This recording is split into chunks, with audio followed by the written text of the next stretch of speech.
This February, we're bringing you everything heart-shaped and love-filled. From romantic date ideas to spice up your Valentine's recipes, we've got delicious treats that say, I love you in every bite. So, hit that subscribe button and join the Edox DC family.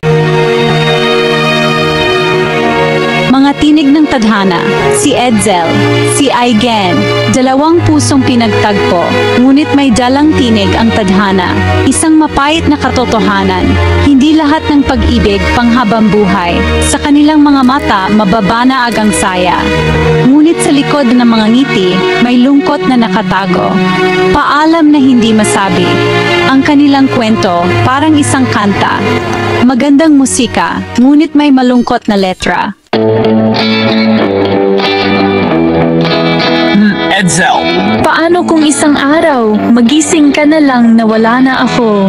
huwag mo naman sabihin yan. Umuulan, malamig ang simoy ng hangin. Magkasama si Edsel at Aigen, naglalakad sa ilalim ng payong. Natigilan si Edsel, parang may tumusok na tinik sa kanyang puso. Ngunit ang mga mata ni Aigen, puno ng lungkot. May sikretong nais kumawala. Isang katotohanang mahirap tanggapin. Mga gunita ng pag-ibig. Naalala ni Edsel ang kanilang unang pagkikita. Sa isang bookstore, parehong naghahanap ng libro. Nagkangitian, nagkausap. Mula noon, naging magkaibigan. Hanggang sa unti-unting nahulog ang kanilang mga puso. Naging sila, puno ng saya at pangarap. Mga tawanan sa ilalim ng buwan. Mga kwentuhan hanggang madaling araw. Mga pangakong binitawan sa isa't isa. Napakasaya, napakasimple. Ngunit lahat ng maganda, parang bulan na naglalaho. May sakit si Aigen. Matagal na. Hindi niya alam kung paano sasabihin kay Edsel ang kanyang kalagayan. Tinatago niya ito kay Edsel. Ayaw niyang mag-alala ang kasintahan. Ayaw niyang masaktan ang kasintahan. Mahal na mahal niya si Edsel. Sa bawat ngiti ni Edsel, parang dinudurog ang puso niya. Hindi niya kayang sirain ang kaligayahan ni Edsel. Gusto niyang sabihin ang totoo, pero natatakot siya. Natatakot siyang mawala ang kanilang mga masasayang sandali. Mahal na mahal kita, Edsel, bulong niya sa sarili. Pero hindi ko kaya. Hindi ko kayang makita kang nasasaktan. Hindi ko kayang makita kang nasasaktan. Ang sakit ay akin na lang. Sa gabi, palihim siyang umiiyak. Walang nakakaalam ng kanyang paghihirap. Nagdarasal na sana, humaba pa ang panahon na magkasama sila. Sana'y magkaroon pa ng pagkakataon. Ngunit alam niya, hindi na pwede. Ang oras ay mabilis na naubos. Isang araw, hindi na nakayanan ni Aigen ang kanyang karamdaman. Isinugod siya sa ospital ng kanyang pamilya. Hinanap niya si Edsel, ang kanyang pinakamamahal na kasama sa buhay. Anong nangyayari, Aigen? Nag-aalalang tanong ni Edsel. Bakit kay sinugod dito? Ano ang nangyari? May sakit ako, Edsel. Malala na. Hindi ko na kayang itago pa. Parang gumuho ang mundo ni Edsel. Hindi siya makapaniwala sa narinig. Ayaw niyang tanggapin ang katotohanan.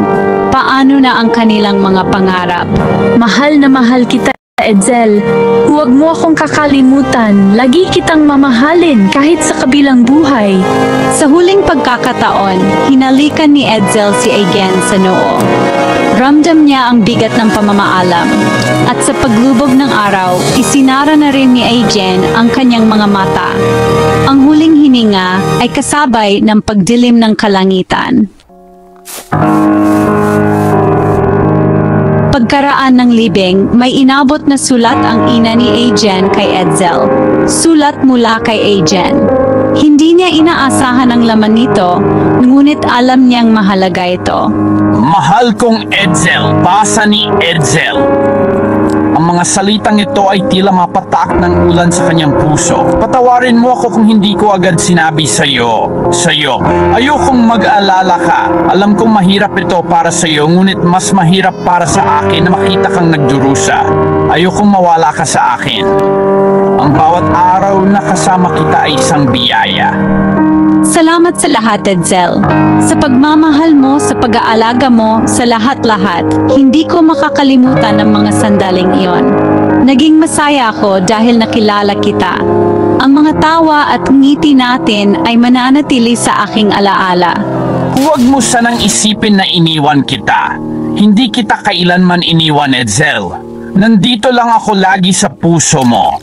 Sa bawat tibok ng iyong puso, naroon ako. Mahal na mahal kita, Edsel. Ang pagmamahal ko sa iyo ay walang hanggan. Hanggang sa muli nating pagkikita. Alam kong darating ang araw na magkikita tayong muli. Humagulgol si Edsel.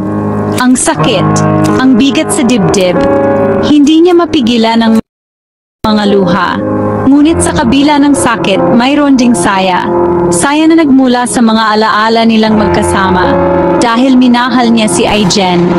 At ang pagmamahal na iyon ay hindi matutumbasan. At minahal siya ni Aijen.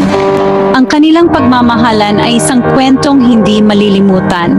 Tunay na ang pag-ibig, hindi nasusukat sa tagal ng panahon, kundi sa mga sandaling pinagsaluhan, kundi sa lalim ng pinagsamahan. Ang bawat sandali ay mahalaga, at ang mga alaala ng kanilang pagmamahalan mananatili sa puso ni Edsel magpakailanman. Ang mga alaala ay hindi mawawala, mananatili itong buhay sa kanyang puso. Stay tuned, stay lovely, and remember love is in the air on Edox DC. If you found this video helpful, don't forget to like, subscribe, and leave a comment or suggest a topic for our next episode. Catch you later.